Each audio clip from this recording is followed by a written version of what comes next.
परिणाम आ चुका है। कांग्रेस को लगातार तीसरी बार विधानसभा चुनाव में हार का सामना करना पड़ा है। चुनावी नतीजों से कांग्रेस को जबरदस्त झटका लगा है और हरियाणा में एक बार फिर से बीजेपी की वापसी हो गई है। बीजेपी की जीत की बात तो हर कोई कर रहा है, लेकिन कांग्रेस की हार के कई सियासी समीकरण निकल चुके हैं। बात करेंगे, लेकिन उससे पहले हम आपको कुछ इंटरेस्टिंग फैक्ट बताते हैं।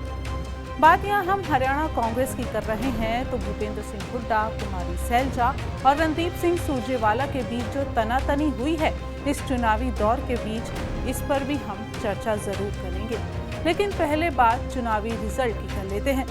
बीजेपी ने जहां हरियाणा में अपने दम पर बहुमत के आंकड़े को पार किया, वहीं कांग्रेस 37 सीटों पर ही सिमटी दिखाई दी और कांग्रेस के हार के यहां 3 मुख्य कारण सामने आए। पहला, जिसकी चर्चा हर सियासी गलियारे में है, और वो है कांग्रेस का ओवर कॉन्फिडेंस। सियासत में कॉन्फिडेंस जब ओवर कॉन्फिडेंस में बदल जाता है तो वो महंगा साबित ही होता है। कांग्रेस के लिए हरियाणा में यही अति आत्मविश्वास भारी पड़ गया है और वो 37 सीटों पर सिमट कर रह गई। कांग्रेस आत्मनिर्भर बनने की चाह में इंडिया गठबंधन के साथ ही रहे आम आदमी पार्टी और सपा से गठबंधन नहीं किया। कांग्रेस और भूपेंद्र सिंह हुड्डा को उम्मीद थी कि अकेले वो अपने दम पर बीजेपी को हराकर सत्ता में वापसी कर लेगी, लेकिन उसका ये ओवर कॉन्फिडेंस विधानसभा चुनाव में उसकी हार का कारण बन गया। वहीं अब उद्धव ठाकरे गुट ने हरियाणा में कांग्रेस की हार पर स्थानीय नेता भूपेंद्र सिंह हुड्डा और पार्टी की लीडरशिप पर जमकर हमला बोला है। उद्धव गुट ने सामना के संपादकीय में हरियाणा में कांग्रेस की हार को अति आत्मविश्वास का कारण बताया है। साथ ही इशारों में महाराष्ट्र में हरियाणा वाली अकेले चुनाव लड़ने की गलती नहीं करने तक की हिदायत तक दे दी है। ये तो हुआ पहला कारण, और अब बात करेंगे कांग्रेस की हार के दूसरे और मुख्य कारण की। हार का ठीकरा भले ही भूपेंद्र सिंह हुड्डा पर फूट रहा हो, लेकिन कुमारी सैलजा और रणदीप सिंह सुरजेवाला भी हार के लिए बराबर जिम्मेदार माने गए हैं।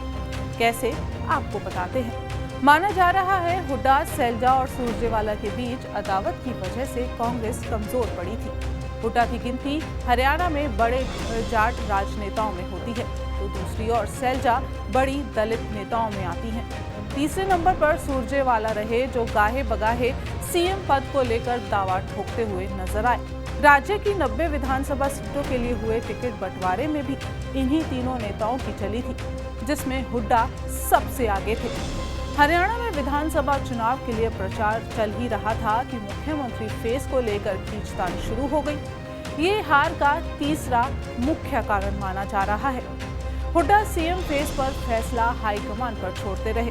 दूसरी ओर कुमारी सैलजा खुद को सीएम पद का दावेदार बोलने में पीछे नहीं हटी और सुरजेवाला भी सीएम फेस को लेकर सियासी बैटिंग करते दिखाई दिए थे। नौबत तो ये आ गई थी कि सैलजा और सुरजेवाला नाराज होकर दिल्ली तक पहुंच गए, जबकि हुड्डा अकेले चुनाव प्रचार करते रहे। काफी मान मनोबल के बाद दोनों नेता हरियाणा में वापस लौटे थे। चुनाव परिणाम पर कहा जा रहा है कि भूपेंद्र सिंह हुड्डा, कुमारी सैलजा और रणदीप सुरजेवाला के बीच लड़ाई का खामियाजा पूरी पार्टी को भुगतना पड़ा है और इस हार ने हरियाणा कांग्रेस के 3 नेताओं के सियासी भविष्य को भी अब संकट में डाल दिया है। ये 3 नेता हैं भूपेंद्र सिंह हुड्डा, कुमारी सैलजा और रणदीप सुरजेवाला। बीजेपी का संगठन मजबूत था और स्ट्रैटेजी अचूक साबित हुई। ये बीजेपी की जीत की सबसे बड़ी वजह मानी गई है। वहीं मध्य प्रदेश में कमलनाथ ने भी सीधे तौर पर बीजेपी की मदद की है। हरियाणा में केंद्रीय जांच एजेंसी हुड्डा के पीछे थी, फिर भी हुड्डा कांग्रेस के साथ बने रहे। वो हरियाणा में जाट समुदाय के बड़े नेताओं में एक है, लेकिन अन्य समुदाय के कांग्रेस का साथ नहीं ला सके।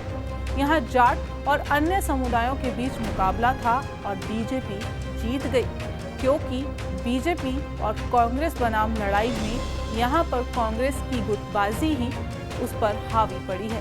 कांग्रेस ने 35 जाट समुदाय के प्रत्याशी चुनावी मैदान में उतारे थे, जिनमें 30 हुड्डा की पसंद के थे और इस तरह हुड्डा ने अपनी पूरी राजनीति जाट समुदाय के इर्द गिर्द ही रखी और दूसरे नेताओं को तवज्जो नहीं दी गई।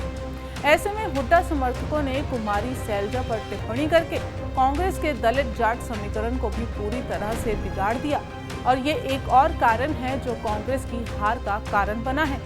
चुनाव प्रचार से लेकर वोटों की गिनती तक शैलजा और दलित का मुद्दा कांग्रेस पार्टी के लिए मुसीबत का सबब रहा।